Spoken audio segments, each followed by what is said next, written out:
Hello friends, परिश्रम tutorial में आपका हार्दिक स्वागत है। आज हम कृषि से रिलेटेड इम्पॉर्टेंट एमसीक्यू देखेंगे जो आपके प्रीवियस ईयर के आईएएस तथा यूपीएससी और साथ ही साथ में पीएससी के एग्ज़ाम्स में पूछे गए हैं। तो अगर फ्रेंड्स आपको हमारा वीडियो अच्छा लगता है तो आप हमारे चैनल को लाइक, शेयर और सब्सक्राइब ज़रूर करिएगा। साथ ही साथ में इम्पॉर्टेंट क्वेश्चंस देखने के लिए आप हमारे साथ अंत तक बने रहिएगा। तो आइए देखते हैं हमारा पहला क्वेश्चन है, निम्नलिखित में से क्या भारत के लोगों का सबसे महत्वपूर्ण व्यवसाय है। इसके ऑप्शंस हैं भोजन इकट्ठा करना, कृषि, विनिर्माण, सेवाएं। तो इसका जो करेक्ट आंसर है वो है आपका ऑप्शन नंबर बी, कृषि। कृषि जो है वो भारत के लोगों का सबसे महत्वपूर्ण व्यवसाय है। अब हम अपने अगले क्वेश्चन की ओर बढ़ते हैं। भूमि पर उच्च जनसंख्या दबाव वाले क्षेत्रों में इनमें से किस प्रकार की खेती की जाती है। इसके ऑप्शंस हैं गहन जीविका निर्वाह कृषि, स्थानांतरित कृषि, वाणिज्य कृषि, रोपण कृषि। तो इसका जो करेक्ट आंसर है वो है आपका ऑप्शन नंबर ए, गहन जीविका निर्वाह कृषि। याद रखेंगे, जहाँ जनसंख्या दबाव क्या रहता है, सर्वाधिक रहता है, वहाँ गहन जीविका निर्वाह कृषि किया जाता है। अब हमारा अगला क्वेश्चन है, भारत सबसे बड़ा उत्पादक देश होने के साथ साथ इनमें से किस फसल का उपभोक्ता भी है। इसके ऑप्शंस हैं चावल, दलहन, तिलहन, बाजरा। तो इसका जो करेक्ट आंसर है वो है आपका ऑप्शन नंबर बी, दलहन। अब हम अपने अगले क्वेश्चन की ओर बढ़ते हैं। निम्नलिखित में से किस पेय फसल में भारत विश्व का अग्रणी उत्पादक और निर्यातक है। इसके ऑप्शंस हैं दाल, चाय, कॉफ़ी, दुग्ध। तो इसका जो करेक्ट आंसर है वो है आपका ऑप्शन नंबर बी, चाय। अब हम अपने अगले क्वेश्चन की ओर बढ़ते हैं। कृषि भारत की आत्मा है, यह कथन किसने दिया था। इसके ऑप्शंस हैं पंडित जवाहरलाल नेहरू जी, इंदिरा गांधी, डॉक्टर जाकिर हुसैन, महात्मा गांधी जी। तो इसका जो करेक्ट आंसर है वो है आपका option number D, Mahatma Gandhi ji के द्वारा क्या बोला गया था, कृषि भारत की आत्मा है। अब हम अपने अगले क्वेश्चन की ओर बढ़ते हैं। झूम कृषि किस प्रकार की कृषि है। इसके ऑप्शंस हैं गहन कृषि, शुष्क कृषि, स्थानांतरित कृषि, रोपण कृषि। तो इसका जो करेक्ट आंसर है वो है आपका ऑप्शन नंबर सी, जो झूम कृषि है एक तरह का स्थानांतरित कृषि है।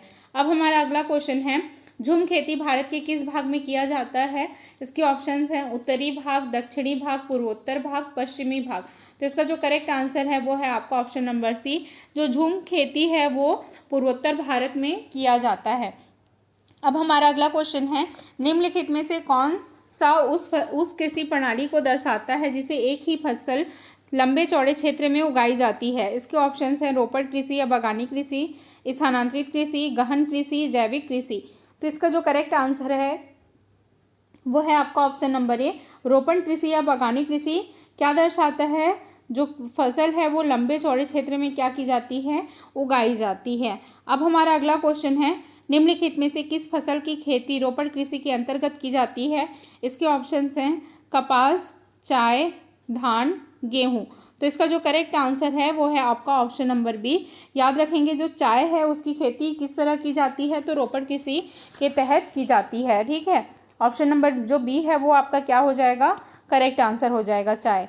अब हम अपने अगले क्वेश्चन की ओर बढ़ते हैं। निम्न में से कौन रोपण फसल नहीं है। इसके ऑप्शंस हैं गेहूं, गन्ना, चाय, रबड़। तो इसका जो करेक्ट आंसर है वो है आपका ऑप्शन नंबर ए, गेहूं जो है वो आपका रोपण फसल नहीं है, गन्ना, चाय और रबड़ जो है वो आपका रोपण फसल है। अब हमारा अगला क्वेश्चन है, खरीफ फसलों की बुआई किस माह आरंभ की जाती है।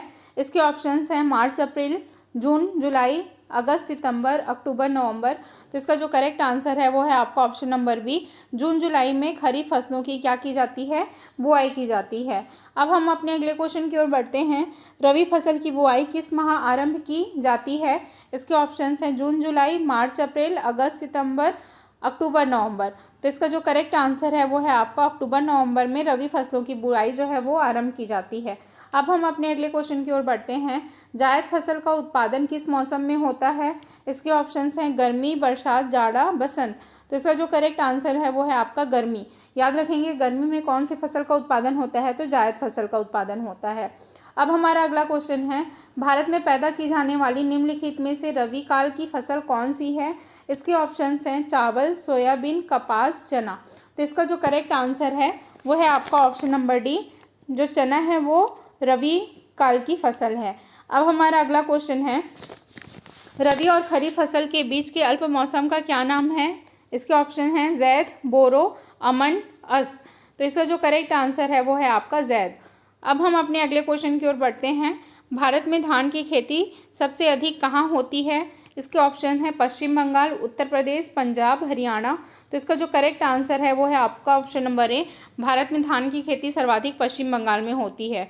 अब हमारा अगला क्वेश्चन है, भारत में गेहूं की खेती सबसे अधिक कहाँ होती है? इसके ऑप्शन है उत्तर प्रदेश, मध्य प्रदेश, पंजाब, कर्नाटका। तो इसका जो करेक्ट आंसर है वो है आपका उत्तर प्रदेश। याद रखेंगे उत्तर प्रदेश में गेहूं की खेती क्या होती है? सबसे अधिक होती है। अब हम अपने अगले क्वेश्चन की ओर बढ़ते हैं, गेहूं के उत्पादन में भारत का विश्व में कौन सा स्थान है?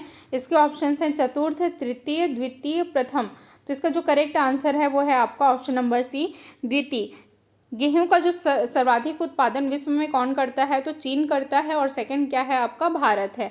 अब हम अपने अगले क्वेश्चन की ओर बढ़ते हैं, मूंगफली का उत्पादन भारत के किस राज्य में सबसे ज़्यादा होता है? इसके ऑप्शंस हैं हरियाणा, राजस्थान, गुजरात, तमिलनाडु। तो इसका जो करेक्ट आंसर है वो है आपका ऑप्शन नंबर सी, गुजरात। याद रखिएगा गुजरात में मूंगफली का उत्पादन क्या होता है? सर्वाधिक होता है। अब हमारा अगला क्वेश्चन है, निम्न फसलों में से कौन सा वाणिज्यिक फसल है? इसके ऑप्शंस हैं गेहूं, मक्का, कपास, ज्वार।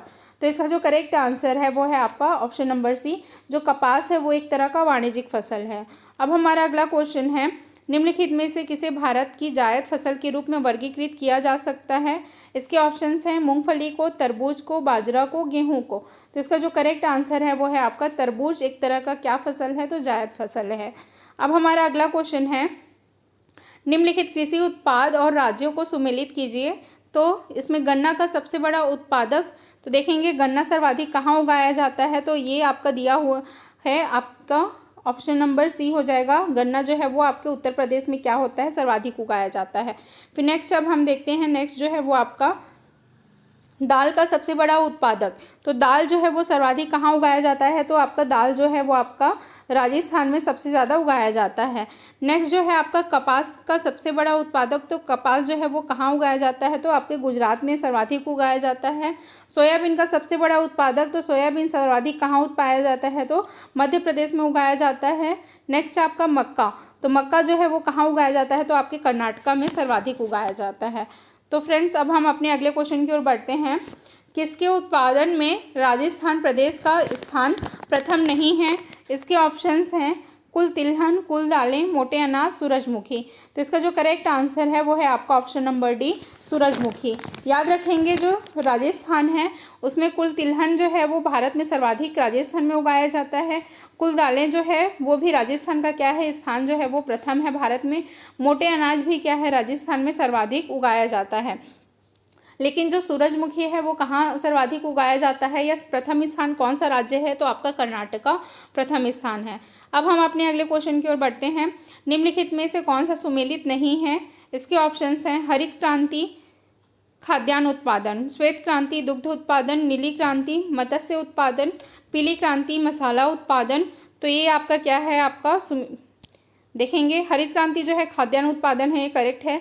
श्वेत क्रांति दुग्ध उत्पादन है, ये करेक्ट है। नीली क्रांति मत्स्य उत्पादन से रिलेटेड है, ये करेक्ट है।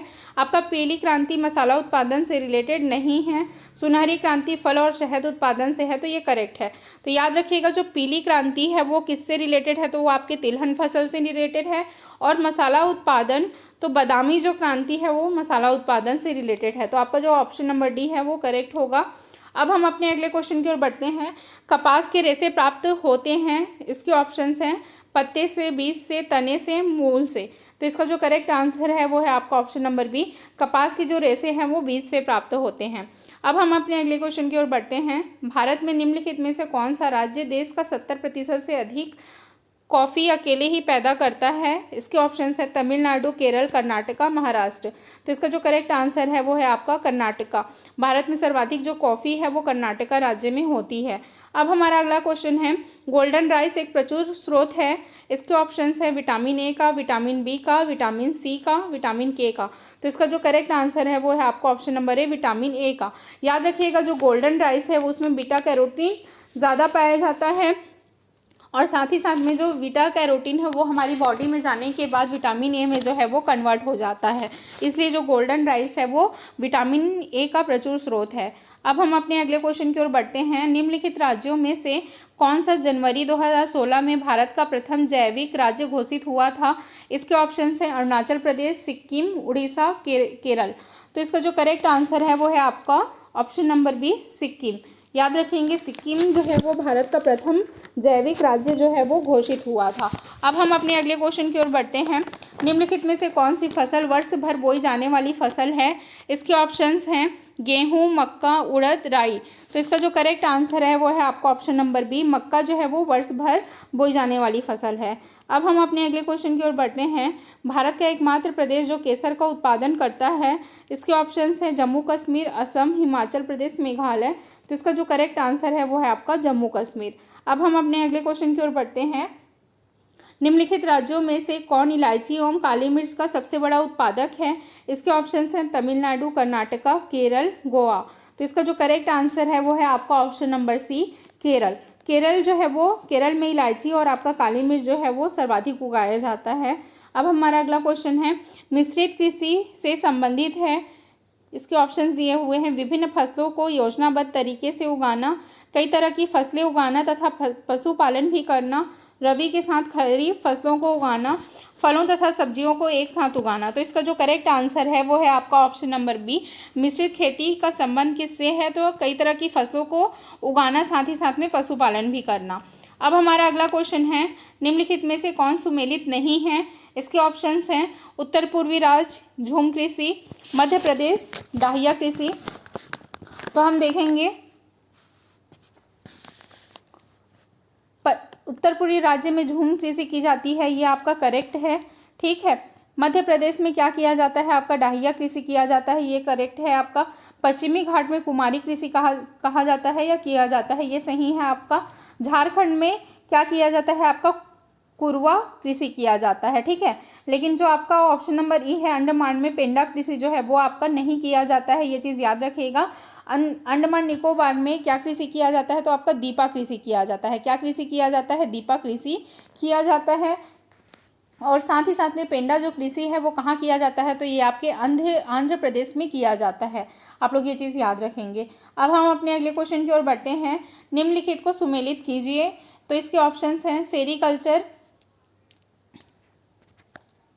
सेरीकल्चर में क्या है आपका? तो इसमें ऑप्शंस देखेंगे रेशम कीट पालना, ये आपका क्या हो जाएगा? सेरीकल्चर का होगा। फिर नेक्स्ट है आपका एपीकल्चर। तो एपीकल्चर में क्या हो जाएगा? आपका मधुमक्खी पालन हो जाएगा। नेक्स्ट है आपका वर्मी कल्चर। तो वर्मी कल्चर में क्या हो जाएगा? आपका केचुआ पालन हो जाएगा। फिर आपका नेक्स्ट है आपका पीसी कल्चर। तो पीसी कल्चर में क्या हो जाएगा? आपका मछली पालन हो जाएगा। ठीक है, फिर नेक्स्ट है आपका हार्टिकल्चर। तो हार्टिकल्चर में क्या हो जाएगा? आपका बागवानी हो जाएगा। अब हम अपने अगले क्वेश्चन की ओर बढ़ते हैं।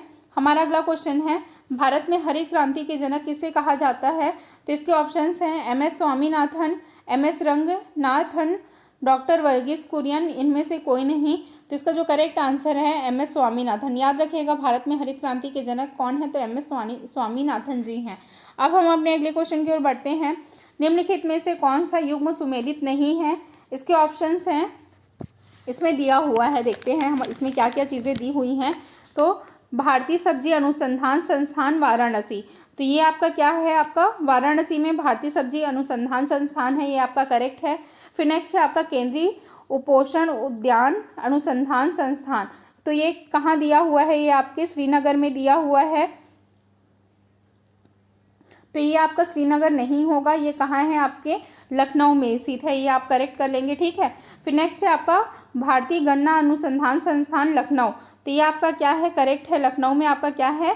गन्ना अनुसंधान संस्थान है। फिर नेक्स्ट है आपका भारतीय दलहन अनुसंधान संस्थान कानपुर।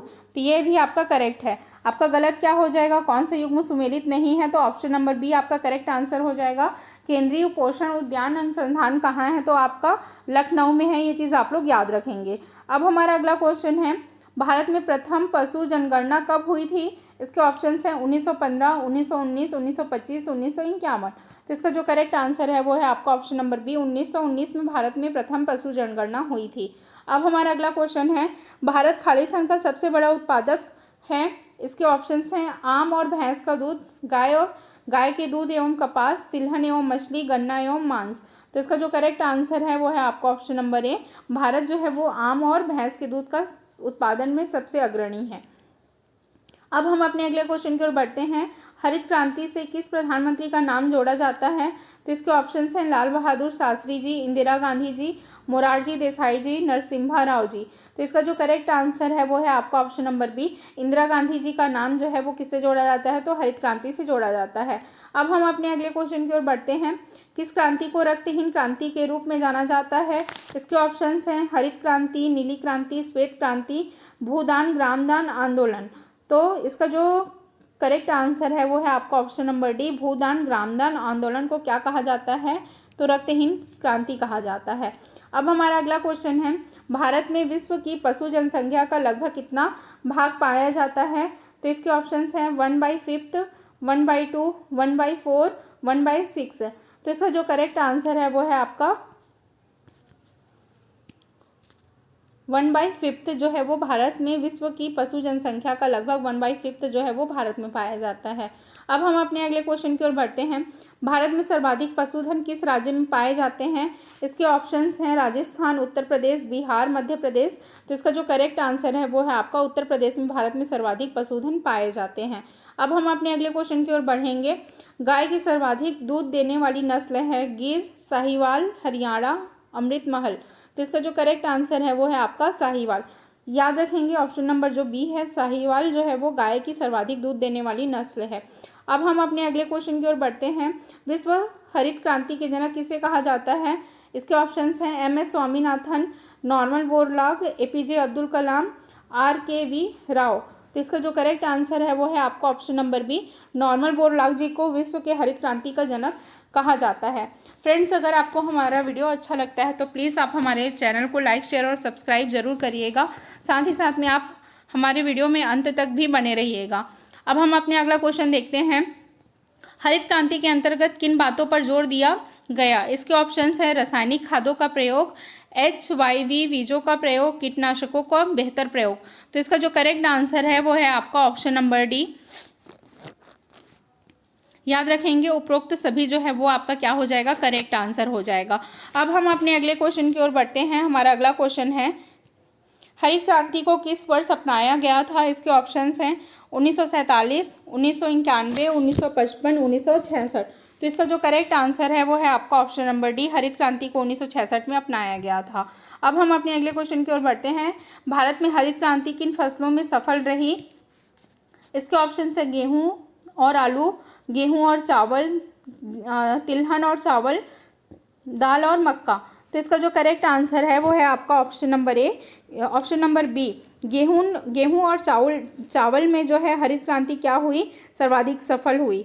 अब हम अपने अगले क्वेश्चन की ओर बढ़ते हैं। हमारा अगला क्वेश्चन है, भारत में सबसे अधिक चाय का निर्यात किस पत्तन से किया जाता है? इसके ऑप्शंस है कोलकाता, चेन्नई, पारादीप, कांडला। तो इसका जो करेक्ट आंसर है वो है आपका, भारत में जो चाय का निर्यात है वो सर्वाधिक कोलकाता पत्तन से किया जाता है। अब हम अपने अगले क्वेश्चन की ओर बढ़ते हैं। हरित क्रांति का दूसरा चरण कब प्रारंभ हुआ था?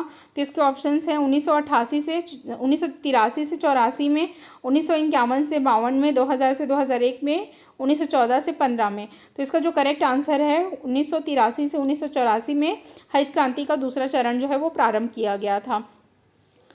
निम्न में से किसे भारत का स्वर्णिम तंतु कहते हैं? इसके ऑप्शंस हैं कपास, जूट, इलायची, जाओ। तो इसका जो करेक्ट आंसर है वो है आपका जूट जो है वो, जूट को क्या कहा जाता है? भारत का स्वर्णिम तंतु कहा जाता है। तो फ्रेंड्स, हमारा 50 क्वेश्चंस का MCQ जो है वो कंप्लीट हो गया है। अगर आपको हमारा वीडियो अच्छा लगता है तो प्लीज़ आप हमारे चैनल को लाइक, शेयर और सब्सक्राइब ज़रूर करिएगा।